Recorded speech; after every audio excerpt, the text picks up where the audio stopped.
Hi, welcome to Conversion Conversations. This is Cameron, and today I wanted to amend my review of Wave 3. It's been funny, distribution has been really messy, but I finally did end up getting all the figures in Wave 3. I was able to review all of them. So I do have some updated thoughts. The original, what I was originally talking about, I originally just had, I believe, the Deluxes and the Voyager, which was Vector Prime. I was since able to get the core class figures and the leader class figures. I think overall, my thoughts on Wave 3 were actually a bit diminished by the newer toys. What is missing here? We had Prime Universe robots in disguise Strongarm, who I thought was it was an okay remold. It was a creative repaint of Elita 1, but it didn't do much and she was tiny. And then we had the Voyager Vector Prime, which I wasn't that impressed by. I was impressed by the audacity for how much they remolded him. That was kind of cool, but as a toy, it didn't hold up very well. And then what we ended up with in the other size classes, in the other original toys, I thought Sideburns pretty good. Nucleous is a remold that doesn't hold the cohesion of the Infernac universe and the Armorizers together. And then Hotshot is a cool toy that I like the transformation, but his articulation is a little wonky, especially with how far away his shoulder joint is a little odd. But they were all, mostly okay. Then we got the core class figures, and it's a mediocre repaint of Meganius or whatever his name was with a worse head. The Galvatron is not that good. It doesn't hold together very well. We got a leader Galvatron from Armada Universe. This is probably the best figure of the wave, which is unfortunate because it's not a new mold. This is something, a leader repaint of a leader class toy from Legacy Evolution. I think that is the most indicting thing I could say about Wave 3. That a leader repaint is the standout figure from the wave.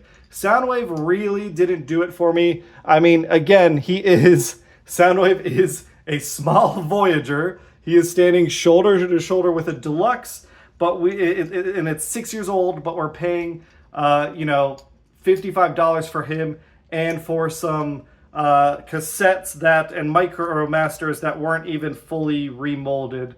We can see Ravage in his chest. So this wave really feels like the part of the toy line where they're just kind of stretching things out. The two standout figures were Sideburn and Hotshot for me, as well as Galvatron, just because of how nice Galvatron looks. Everything else is really a pass, and all three of these have their caveats. Sideburn is probably the best toy overall, just a little small for deluxe class, but good transformation, good articulation, looks good in both modes, even if he doesn't really look like his alt mode from Robots in Disguise.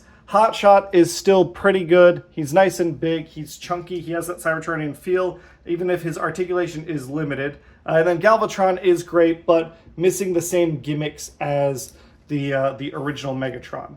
So where does Wave 3 sit amongst all the other figures?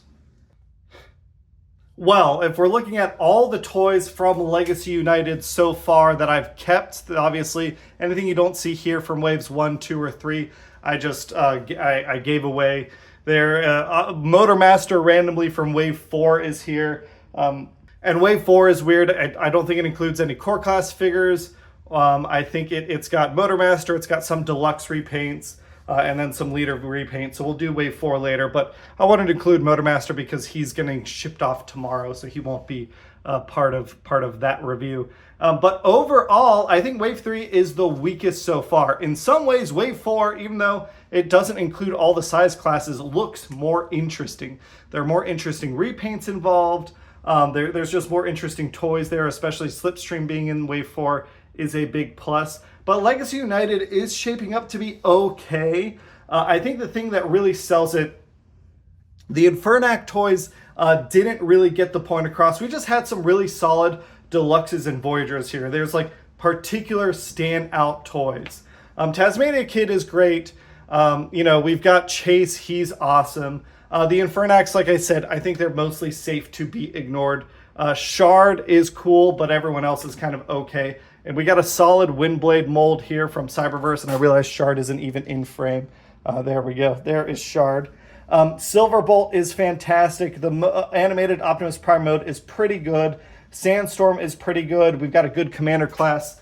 But if you notice, like, none of those were Wave 3 toys. The other thing that helped is, let's swivel our camera over. We've got, like, sublines, like these Star Raiders. The Star Raiders are really cool. I really like these repaints and things like that. But, you know, where Legacy United is coming to an end, and I feel like it didn't nail the landing that was set up in Legacy and Legacy Evolution so far.